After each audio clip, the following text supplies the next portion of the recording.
2015 में जब वर्तमान सरकार आई कि 125वीं जयंती बाबा भीमराव अम्बेडकर की थी, उसी समय से संविधान दिवस मनाया जाने लगा। भारत का संविधान बनाने में सबसे महत्वपूर्ण समर्थित संविधान सभा की आवश्यकता थी, जिसके लिए 1946 में कैबिनेट मिशन योजना के तहत संविधान सभा के गठन का प्रस्ताव किया गया। कैबिनेट मिशन योजना में 3 सदस्य थे। लॉर्ड पैथिक लॉरेंस अध्यक्ष थे, एबी अलेक्जेंडर और स्टेफर्ड क्रिप्स। भारतीय संविधान सभा का चुनाव हुआ 1946 में और 389 सदस्य आनुपातिक प्रतिनिधित्व प्रणाली संक्रमणीय मतदान पद्धति के आधार पर 389 सदस्यों का चुनाव हुआ। इन 389 सदस्यों ने देश के लिए एक समर्पित, निष्ठावान और देश के लिए एक संविधान बनाया, जिसमें सबसे महत्वपूर्ण योगदान बी.एन. राव और भीमराव अम्बेडकर था। भीमराव अम्बेडकर ने भारतीय संविधान के निर्माण में सबसे महत्वपूर्ण भूमिका निभाई, क्योंकि डॉक्टर भीमराव अम्बेडकर प्रारूप समिति के अध्यक्ष थे। प्रारूप समिति का मुख्य कार्य था संविधान सभा को लिखना, जिसमें 7 सदस्य थे। डॉक्टर भीमराव अम्बेडकर ने संसदीय शासन प्रणाली का समर्थन करते हुए ये बात कही कि संसदीय शासन प्रणाली में स्थायित्व और उत्तरदायित्व दोनों गुण होते हैं। इसीलिए भारतीय संविधान में संसदीय शासन प्रणाली को अपनाया और अध्यक्षीय शासन प्रणाली में स्थायित्व तो होता है, लेकिन उत्तरदायित्व का अभाव होता है।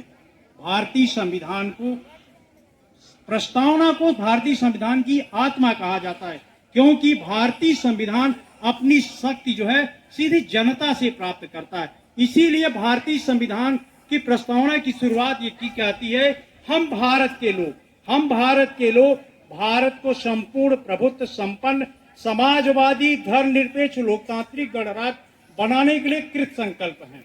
क्योंकि भारतीय संविधान की जो प्रस्तावना है वो सीधे जनता से अपनी शक्ति प्राप्त करता है। संसदीय शासन प्रणाली को 1953 के चार्टर एक्ट के तहत 1853 के चार्टर एक्ट के तहत स्वीकार किया गया।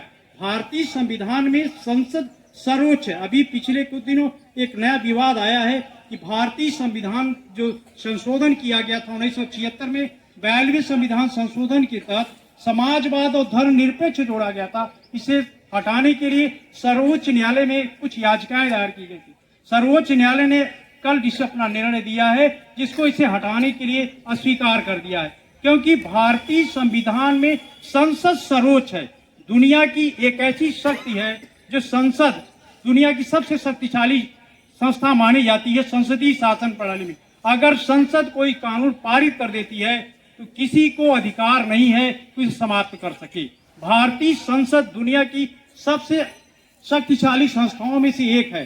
भारत में राष्ट्रपति भी है और प्रधानमंत्री भी है। राष्ट्रपति राज्य का प्रधान होता है और प्रधानमंत्री सरकार का प्रधान होता है, क्योंकि सरकार जो है डिसीजन लेती है, निर्णय लेने की शक्ति सिर्फ प्रधानमंत्री में है। राष्ट्रपति संसद का अंग है। हमारे यहाँ भारतीय संसद में 3 अंग है, लोकसभा, राज्यसभा और राष्ट्रपति। इनके द्वारा ही बनाए गए कानून को भारतीय संसद पारित करती है। भारतीय संसद द्वारा पारित कोई भी कानून निश्चित रूप से बहुमत द्वारा पारित हुआ कानून होता है। इसलिए इसे न तो चुनौती तो दी जा सकती है, लेकिन इसे समाप्त करना मेरे दृष्टि से बहुत ही मुश्किल है। इसीलिए जो 389 सदस्य थे भारतीय संविधान सभा के, इसमें अधिकांश सदस्य वकील थे। इसी कारण ब्रिटिश विद्वान सर आइवर जेनिक्स ने भारतीय संविधान को वकीलों का स्वर कहा है, क्योंकि अधिकांश सदस्य थे, लगभग 250 सदस्य थे, वो बैरिस्टर थे, पढ़े लिखे हुए थे। उन्होंने भारतीय संविधान को बनाया। भारतीय संविधान को उनका ये कहना था कि सामान्य व्यक्ति की समझ के परे है, क्योंकि इतनी विविधताएं, इतने पेचीदे, इतनी चीजें विस्तार से कही गई हैं।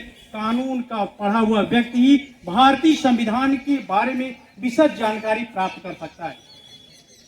भारतीय संविधान के निर्माण में भीमराव अम्बेडकर के अलावा एक बहुत बड़े व्यक्ति छूट जाते हैं, जिनको बहुत कम लोग जानते हैं। बी.एन. राव, जो कर्नाटक मंगलोर के रहने वाले थे, उन्होंने कैम्ब्रिज विश्वविद्यालय में अध्ययन किया था। उन दिनों पंडित जवाहरलाल नेहरू भी कैम्ब्रिज विश्वविद्यालय में अध्ययन कर रहे थे। उन्होंने अपने पिता को एक पत्र लिखा था कि BN राव में वो विद्वता है जो शायद भारत में किसी भी व्यक्ति में हो, क्योंकि उनकी विद्वता से इतनी प्रभावित थी पंडित जवाहरलाल नेहरू। और उसके बाद उन्होंने 1909 में भारतीय सिविल सर्विसेज में चुने गए और 1938 तक उन्होंने सत्ताच्युत रहे और 1938 में उन्हें एक विशेष पुरस्कार दिया गया। लेकिन लॉर्ड बेबल ने 1944 में उन्हें संवैधानिक सलाहकार नियुक्त किया और भारतीय संविधान के निर्माण में BN राव ने विशेष योगदान दिया।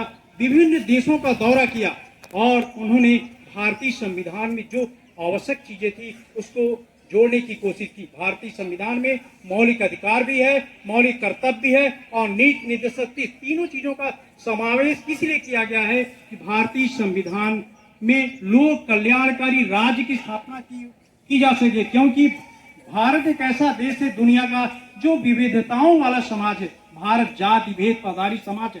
कार्ल पॉपर ने इसीलिए भारतीय समाज की कड़ी आलोचना की थी कि भारतीय समाज जाति भेद पर आधारित समाज है जिसे समाप्त करना बहुत ही मुश्किल काम है। इसीलिए डॉक्टर भीमराव अम्बेडकर उनके इस चुनौती को स्वीकार करते हुए भारतीय संविधान में वो कोशिश की है कि न्याय, समानता, स्वतंत्रता और बंधुत्व की भावना को जोड़ते हुए एक समरसता स्थापित करने की कोशिश की कि भारतीय समाज में, भारतीय संविधान द्वारा समाज में एक समरसता कायम की जाए जिससे भाईचारे की भावना बनी रहे।